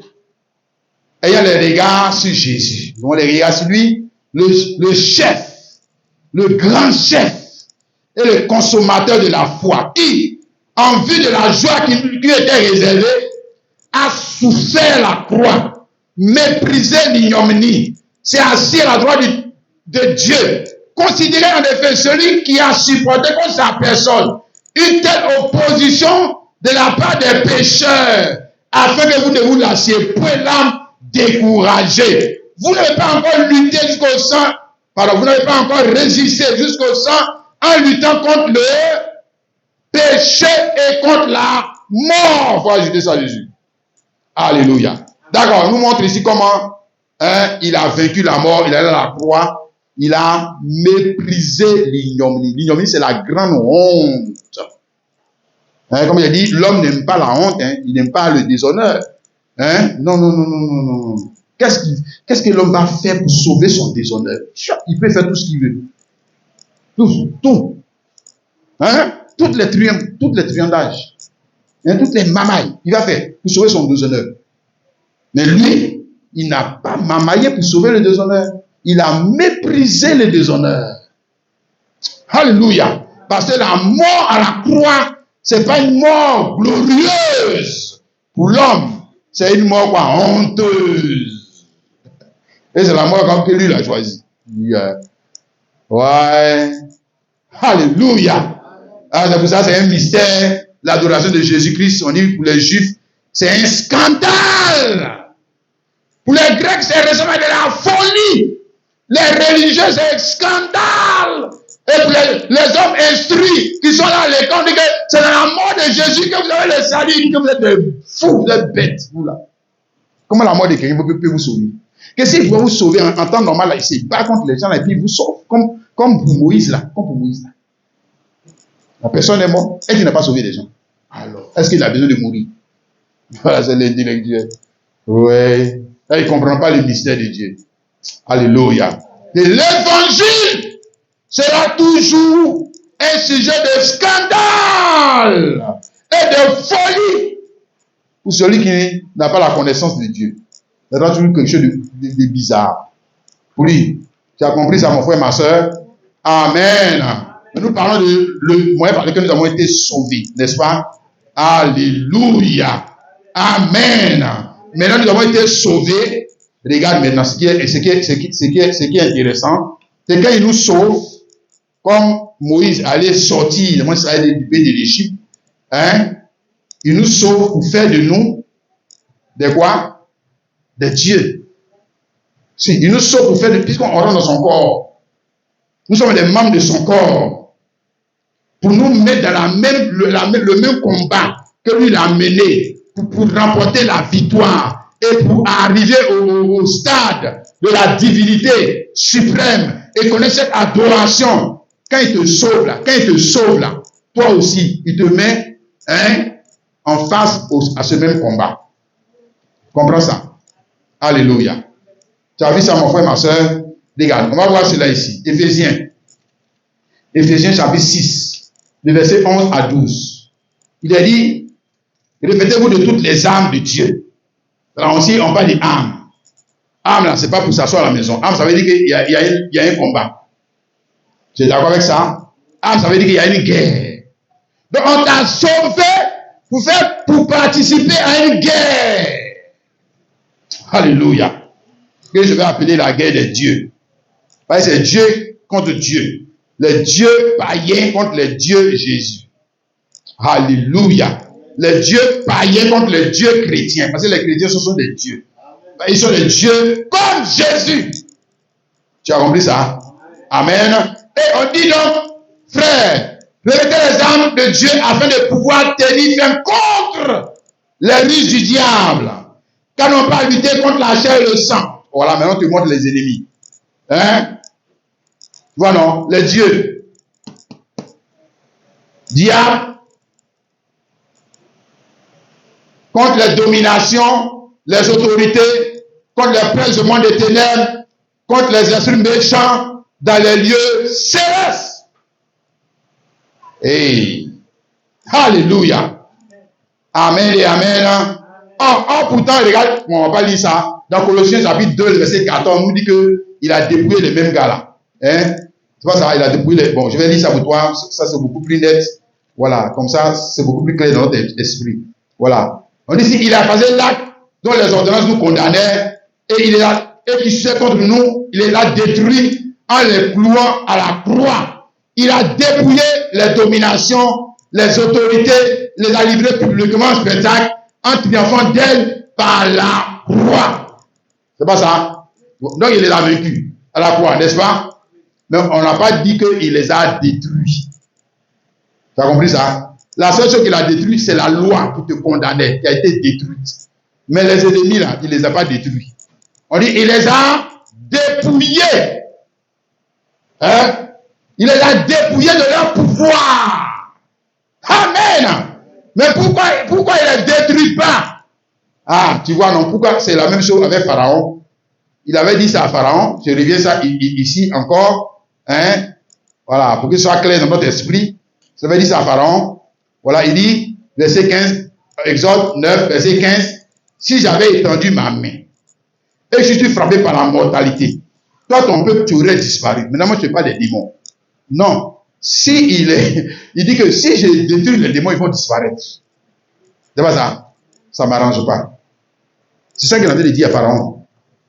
Ou bien, voilà. C'est aussi ce qu'il est en train de dire pour le diable, non. Et toi, tu dis que, mais pourquoi il ne tue pas Satan? Il lui dit, je ne tue pas Satan parce que présentement, ça ne m'arrange pas. Ouais.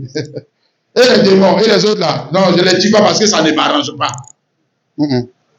Maintenant, il dit à Pharaon, mais je t'ai laissé subsister. Maintenant, moi, je dis, ne vous regardez pas Pharaon. Regarde les démons, regarde les mauvais gars là, regarde les gars là qui sont dans le combat. Je les ai laissés subsister exprès. Alléluia. Je les ai laissés subsister afin qu'ils voient ma puissance et que mon nom soit publié par la terre. Mais publié, c'est qui publie le nom? Hein? Tu as vu Jésus venir en Côte d'Ivoire ici chasser un démon? Ah, donc qui publie le nom? Hein? Ah, c'est que c'est toi, c'est toi, c'est toi, c'est toi chrétien. C'est toi chrétien. Voilà, ou bien, tu comprends pas? Est-ce que Jésus est venu ici? Jésus, lui, il était en Israël là-bas.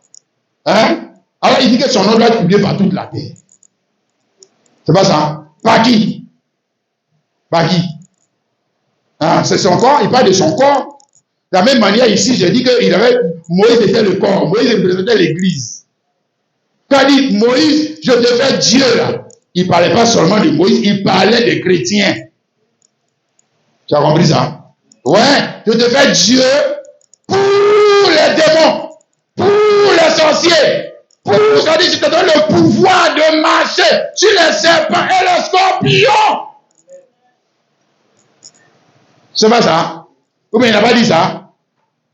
Je te donne le pouvoir de marcher sur le péché. Je te donne le pouvoir afin que on puisse connaître mon nom. Pas toi ton nom, pas ton nom. Quoi pour Daniel, non. Non.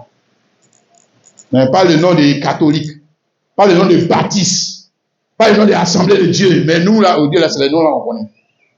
Regardez. Pourtant, il n'a pas dit que le nom de quelqu'un. Hein. Il dit lui son nom. Et nous, maintenant, on a changé son nom, mais nous mettons notre nom sur le document. Ah. Oh. Qu'est-ce qui ne va pas dans notre tête, là, frère? Regarde. Le mystère le mystère de la connaissance de Dieu. Le mystère de la publication ou du dévoilement de Dieu dans les nations. Alléluia. C'est fait par qui? C'est fait par qui? Il dit Dieu. Mais Dieu dans des hommes.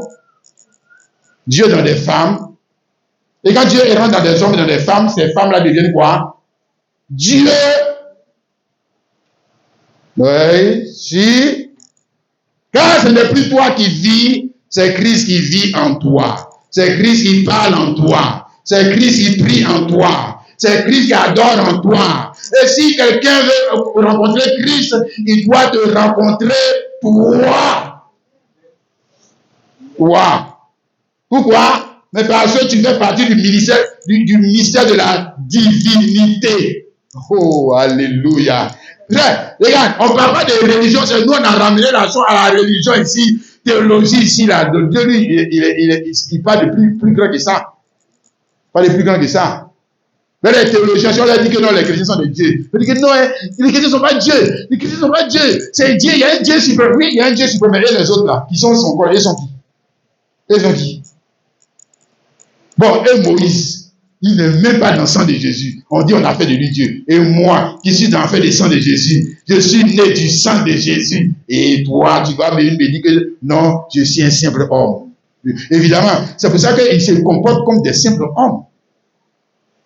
C'est pour ça qu'ils se comportent comme des simples hommes. Là, ils vont dire que non, vous savez, nous sommes des hommes, hein. Vous savez, nous sommes des hommes. Oui, on sait que tu es un homme. Mais sois un homme qui est supérieur aux autres. C'est pour ça qu'on t'a sauvé. Sinon, si tu rester tout dans la mamaille, là, pourquoi on va te sauver? On te sauver pour faire quoi? Ah, quand même, toi aussi. Sois sérieux. Sois un homme supérieur aux autres. Tu m'as compris, mon frère? Parce que c'est par toi, que les nations, c'est pour ça qu'il te dit, le roi de ce monde, ou bien le grand de ce monde-là, s'il ne veut pas se fléchir genoux devant toi, reconnaître le Jésus que tu prêches, il ira en enfer. Ouais. Il ne faut pas comprendre qui tu es. Il ira en enfer. Tu as dit non, il ne va pas en enfer. D'accord? On est là, on va voir. Ils iront en enfer. S'il ne veut pas accepter. Quoi? Ta divinité. Hein, frère? Apocalypse chapitre 3. Le verset 9.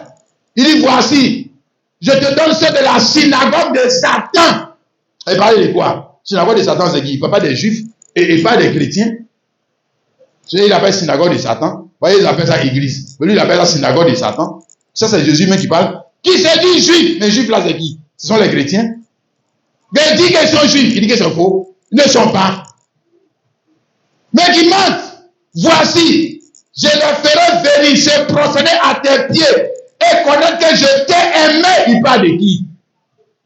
Il parle de qui? Est-ce que lui parle de lui-même? Non, il parle de ceux en qui lui il est. Hein? Et qui font quoi? Verset 10. Parce que tu as gardé la parole de la persévérance en moi, je te garderai aussi à l'heure de l'épreuve qui va venir sur le monde entier pour éprouver l'habitant de la terre. Et il parle de qui? Il parle de l'église, son corps, que les gens ne méprisent et ne reconnaissent pas. Hein? Parce qu'ils s'entendent quand on dit Dieu et voient Dieu Pharaon. Non, on ne parle pas de Dieu Pharaon, on parle de Dieu qui peut marcher sur des serpents et les scorpions. On parle de Dieu qui peut se comporter comme Jésus-Christ. On parle de Dieu qui sont capables d'utiliser la parole comme Dieu. Bah, tout le monde peut parler comme Dieu. Et d'autres parlent comme les serpents anciens, d'autres parlent comme Pharaon, d'autres parlent, ils prennent la parole, c'est l'arrogance, la parole mentie. Ça, c'est des faux dieux, des minables dieux. Vous savez qu'ils font des choses comme ça? Non. Un Dieu, c'est quelqu'un dont la parole, d'abord, il ne donne pas sa parole à n'importe qui. Et puis quand il est obligé de faire ce qu'il dit. C'est ça Dieu? Un menteur, il parle, il prend sa parole, il parle, il prend sa parole, il parle. C'est qui ça? C'est qui ça? Même un roi, même un président, même Dieu ici, là, le petit Dieu président ici, là, mais il ne fait pas ça. C'est pas ça. Sinon, ça qui c'est déshonoré. Non, on ne te parle pas de ça. Regarde mon frère, ma soeur. Alléluia. Regarde comment il t'a établi, n'est-ce pas? Est-ce que tu vois ça? Dis Amen. Comment il t'a investi du pouvoir, son pouvoir qui était sur lui, et il a transféré ça sur son corps qui est l'église. Alléluia. Et puis là, c'est son corps qui est l'église qui va maintenant combattre les pharaons. Et, alléluia. Pourquoi? Pour que son nom soit grand. Tu as compris ça, non? D'accord. 2 Corinthiens chapitre 10. Nous allons voir quelque chose ici. 2 Corinthiens chapitre 10. Le verset 3 à 5. Si nous marchons dans la chair, ne combattons pas selon la chair, car les armes avec lesquelles nous combattons ne sont pas charnelles, mais elles sont puissantes par la vertu de Dieu pour renverser les forteresses. Alléluia. Ah, et puis, forteresse, qu'est-ce que lui appelle forteresse? Il a dit, je renversais les forteresses. Qu'est-ce que lui appelle forteresse? Les gars, nous renversons les raisonnements. Voilà les forteresses. Hein, de Jéricho. Les raisonnements des catholiques, les raisonnements des protestants, des musulmans, nous renversons les raisonnements. Ah, voilà la guerre. Ah, c'est une guerre d'idéologie. Hein, frère, c'est pas guerre coup de poing. Non, on a quitté dans ça. C'est une guerre d'idées. Hein? Leur idée de Dieu contre nous, notre idée de Dieu. On dit, tu as la parole, non? Toi, tu as la bonne idée de Dieu, non?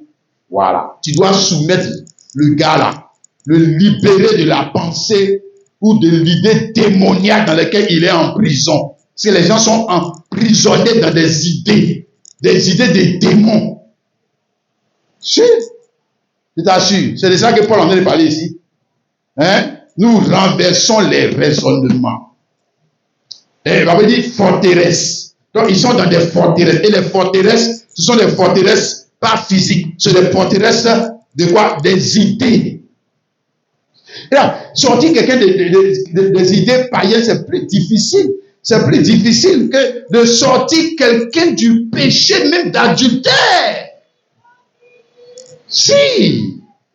J'ai dit, sortir quelqu'un d'une tradition religieuse, c'est-à-dire qu'il y a une forte idée de Dieu. Putain, c'est plus difficile que de sortir quelqu'un même qui est un péché. Plus difficile. Ouais. Ça, c'est la prison des prisons. Hein? Le gars dit, il est libre. C'est pas vrai, il n'est pas libre. Parce que ce qu'il dit, tu l'as dit, il est dans la prison du gars. Il ne peut pas sortir. Il ne peut pas réfléchir autrement que ce que le gars, son faux pasteur, son faux Dieu a dit. Il ne peut pas sortir de ça. Il faut dire que Dieu nous vienne en aide, n'est-ce pas? Vous avez donné les armes pour renverser les forteresses, les raisonnements, toute hauteur qui s'élève contre la connaissance de Dieu.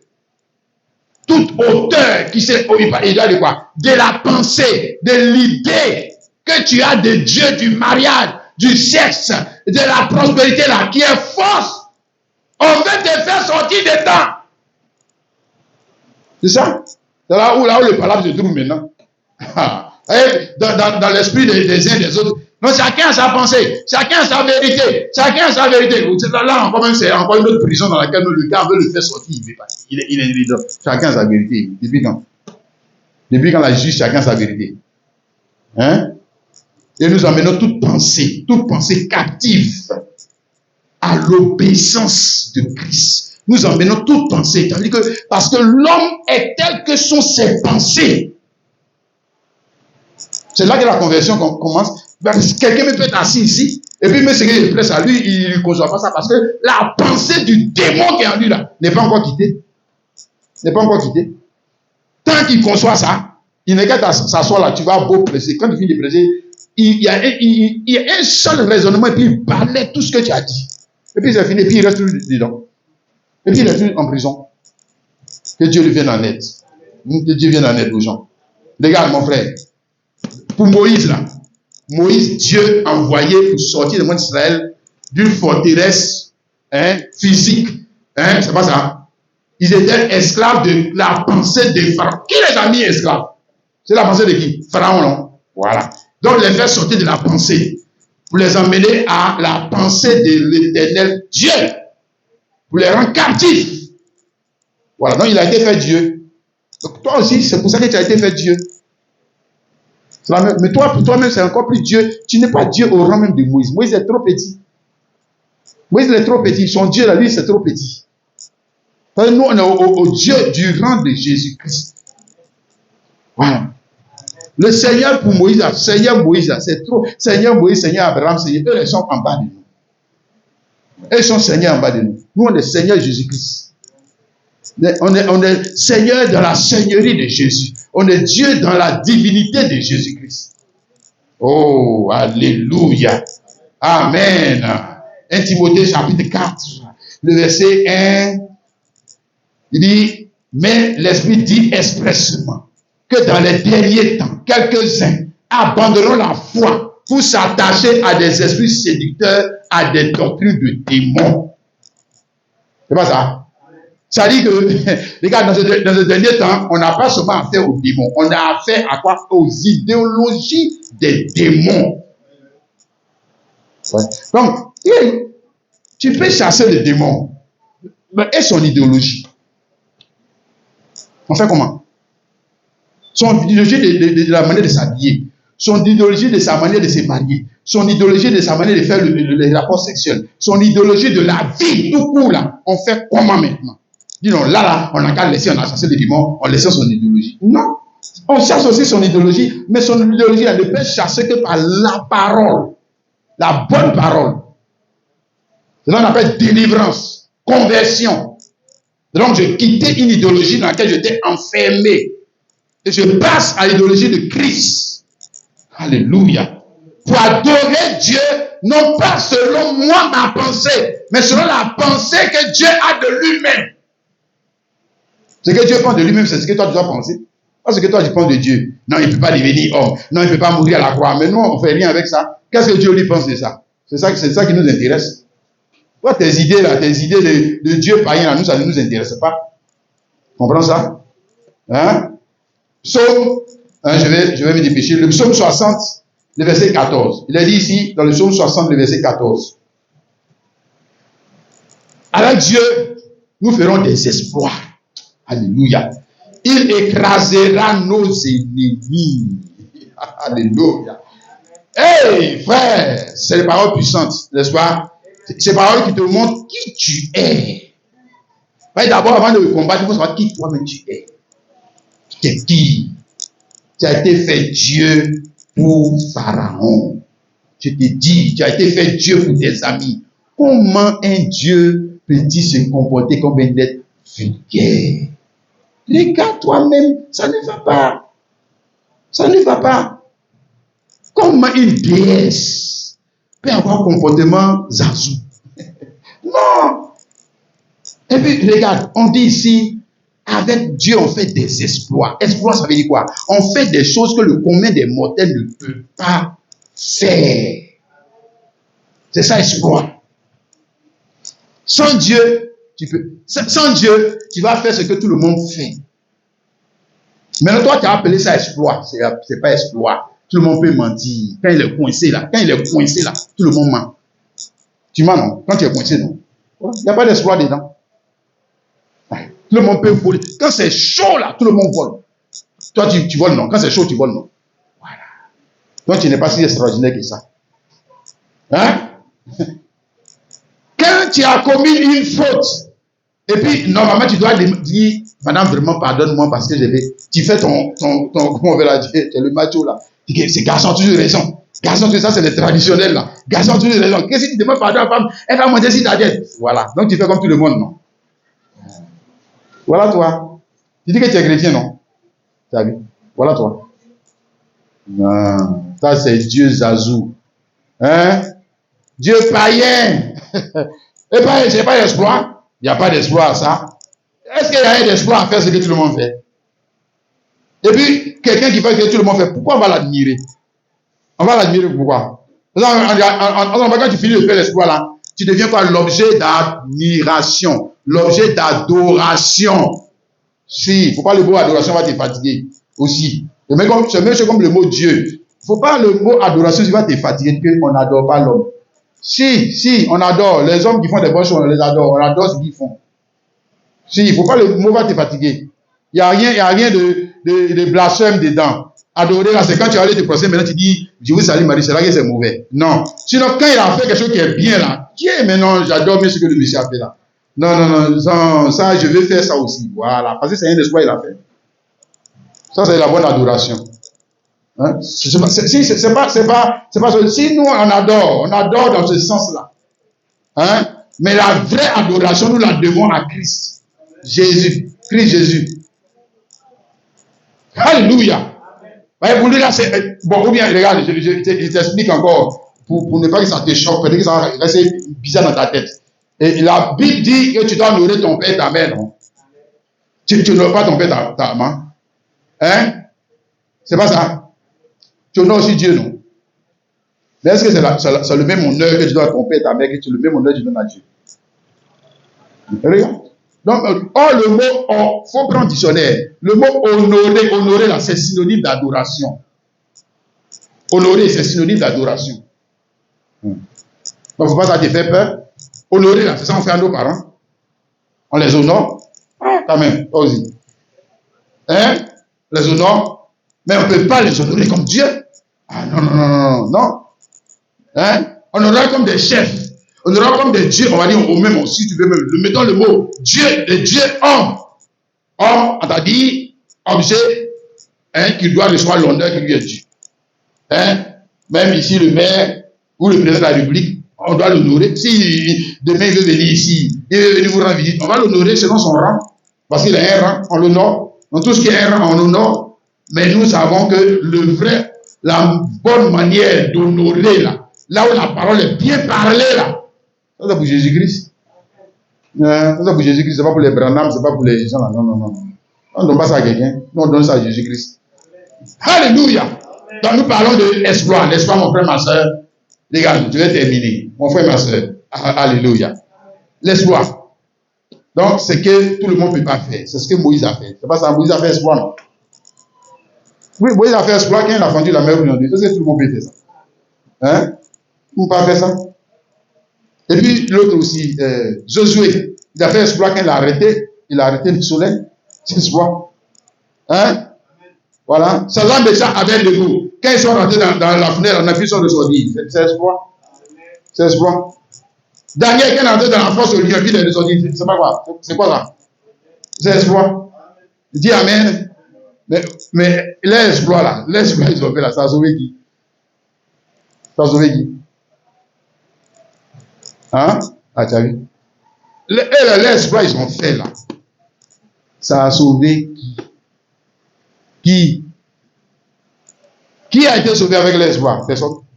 Sinon eux-mêmes. C'est eux-mêmes. Et puis ils n'ont même pas été sauvés de la mort. Tu vois, non? Voilà, c'est pour ça que j'ai dit que c'était des images. Voilà, le vrai exploit là, c'est en Jésus-Christ. C'est ça que je vais te montrer. Vrai exploit là. Quand tu lis la Bible là, il ne faut pas voir pour là comme vrai. Vrai là, c'est toi qui dois faire ça.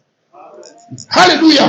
Parce que le vrai exploit a été fait au nom de Jésus-Christ. Le vrai exploit est fait au nom de Jésus et non au nom de l'Éternel. Jamais. Avec le nom de l'Éternel, tu as fait quel exploit? Quel bon exploit? Quel bon exploit? Tu peux chasser les démons au nom de l'Éternel. Tu peux vaincre le péché au nom de l'Éternel. Tu peux vaincre le diable au nom de l'Éternel. Tu peux rentrer au ciel au nom de l'Éternel. Jamais. Jamais, mon frère, ma soeur. Voilà, donc on te montre le nom dans lequel il y a le vrai espoir. Alléluia. Mais surtout, le vrai espoir, c'est le fait que nous devons nous asseoir sur le trône de Dieu. Ça, c'est le vrai espoir. Alléluia. Hey, c'est la partie du film là que j'aime bien. L'espoir, mon frère, ma soeur. Apocalypse chapitre 3, le verset 21. Nous allons terminer là. Il dit que celui qui vaincra, je le ferai asseoir avec moi sur mon trône. Comme moi j'ai vaincu. Et je me suis assis avec mon Père sur son trône. Alléluia. Maintenant, regardons son trône. Apocalypse 2, le verset 26 à 27. Celui qui vaincra, continue toujours. Celui qui vaincra, tout c'est celui qui vaincra. Tu vois, non? Voilà, parce qu'on parle d'exploit. Ce que les autres ne peuvent pas faire, ce que toi, tu as été établi pour faire. Tu as été établi pour faire. Ce que les autres ne peuvent pas dire, toi, tu peux faire. À celui qui vaincra et qui donnera et qui gardera jusqu'à la fin mes œuvres, je donnerai autorité sur les nations. Il les pètera avec une verge de fer, comme on brise les vases d'argile, ainsi que moi-même j'en ai reçu le pouvoir de mon Père. Alléluia. Amen. Voilà, ça là, les Moïse ne sont pas arrivés là. Voilà, Moïse est mort, il n'est jamais arrivé au trône de Dieu. Jamais. Élie a été enlevé, il n'est pas arrivé au trône de Dieu. Jamais. Il va passer par où? Pour arriver là-bas. Voilà. Enoch aussi a été enlevé, il n'est jamais arrivé au trône de Dieu. Jamais. Jamais de la vie. Les gens sont morts là-bas, partout. Personne n'arrive au trône de Dieu. Jamais. Maintenant, tu vois, non. Jésus lui te dit, celui qui vaincra. Je le ferai asseoir avec moi sur mon trône. Alléluia. Tu as compris ça, mon frère, ma soeur? Et puis, l'autre partie, il nous montre le trône. C'est-à-dire, le trône, là, c'est la gouvernance des nations. Gouverner les nations. Gouverner les nations, tu es leur roi. Tu es leur roi, tu es leur seigneur. D'ailleurs, et c'est pour ça qu'il dit celui qui vaincra. Celui qui vaincra, mais qui vaincra quoi? Mais qui vaincra aussi les nations. Parce que c'est après avoir vaincu les nations qu'on devient maintenant chef des nations. Mais tu comprends pas ça comme ça? Dans la guerre, quand tu fais la guerre, là, quand tu as vaincu une nation, tu deviens le chef de cette nation. Tu as vaincu une autre nation, tu deviens encore chef de l'autre nation. Tant que tu continues de vaincre les nations, tu deviens le chef de plusieurs nations. Mais il faut d'abord les vaincre. Il faut vaincre les dieux. Il faut vaincre les manières de s'habiller. Il faut vaincre les idéologies. Il faut vaincre comment eux ils adorent. Il faut vaincre ce qu'ils appellent mariage. Il faut vaincre ce qu'ils appellent prospérité. Et quand tu as fini les vaincre, c'est là que toi tu vas les soumettre à toi, là. Toi, tu es le chef maintenant. Non? Voilà. Quand tu deviens le chef là, c'est pas pour les mettre dans les mini-jeeps. Non, tu les mets maintenant dans les bons jeeps. Maintenant tu les mets, montre maintenant le vrai Dieu. C'est toi qui es le chef. C'est toi qui vas le mettre à penser. Le mettre à penser, c'est toi. Alléluia. Oh, n'est-ce pas mon frère, ma soeur? Dis Amen. C'est l'espoir, n'est-ce pas mon frère, ma soeur? Que nous devons faire, n'est-ce pas? C'est l'espoir que nous devons faire. Coûte que coûte. Et nous avons reçu le nom de Jésus pour le faire. Nous avons reçu le Saint-Esprit pour le faire. Nous avons le sang de Jésus pour le faire. Nous avons la parole de Dieu pour le faire. Mon frère? Celui qui vaincra. Amen.